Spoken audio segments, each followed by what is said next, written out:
this quest started quite a few years ago, didn't it? What was kind of the history? For sure. I mean, I can remember back in like '04, '05, my first year at Ridgeview, kind of fantasizing about doing an ultra. I'd read a little bit about them, and I think that was, prior to me saying anything to you about, hey, I'd read this book, I want to go do it. And some of the early books I read were, Dean Karnazes, his adventures in the beginning of his ultra running, and then Marshall Ulrich. He really became kind of one of my heroes.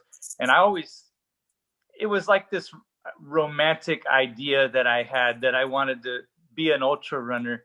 And I'm teaching and coaching and putting a lot of my time, most of my time, into that. And then some of it into my relationship at home. And, it was just like I was spread so thin. There was no way I was ever going to be effective at accomplishing these lofty goals. And Yes. Recently, I finally put some time into it. I've stopped coaching one way or the other. COVID kind of made it to where no one could coach in my area. And but I've transferred to another site where I'm an administrator now, and I'm just not coaching at all. So finally had time to devote to it. And like I mentioned, the Jester Run, the race across Tennessee helped as well. That was before the Jester Run. And just finally got serious and decided to do it. And one of the other things that I stopped doing was I quit drinking. And it's been over 9 months now.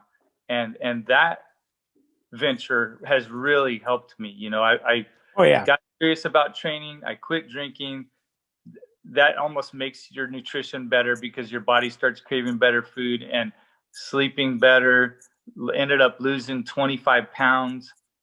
So everything has just culminated into Black Canyon being an event where, hey, I can finish this. I knew I was going to finish under 17 hours and get my ticket finally after so many years. Well, I was chuckling. I was letting you continue on, but what you were talking about, and I'm glad you had that realization. I started my run camp in 2009. In fact, kind of go back a little bit. 2006, my oldest son was 6 foot tall, weighed 130 pounds, and he needed to get socialized. So I made him a runner, started him running. And that's when I definitely remember running into, though we probably crossed paths before that, but I was coaching at Bakersfield High. You were at Ridgeview. And so I know by like 2006, I wasn't doing ultras yet, but I was doing marathons. And then like 2010, when we probably knew each other better, you started talking to me more and more about them. Well, what's entertaining is talking about like 2009, I started my Bakersfield Distance Project coaching adults, and a lot of women, actually, a lot of them were women. And when it was really funny when you mentioned all that craziness, I used to have women come to me who originally would be like 5K half marathoners, but then they'd want to run a marathon. And I'd be like, you got a husband, you got kids, you got a job. You can't go out and run 4 hours on Saturday. Yeah, you can, but you got so many things going, balls in the air. And so when you were talking about that, it just was a flashback to so many conversations I had with so many of my athletes, my adult athletes, who were in your age range. And it'd be like, wait till the kids get into high school or are gone, your 30s and 40s, and then you can take off and, pursue marathon, not even ultras, just marathons.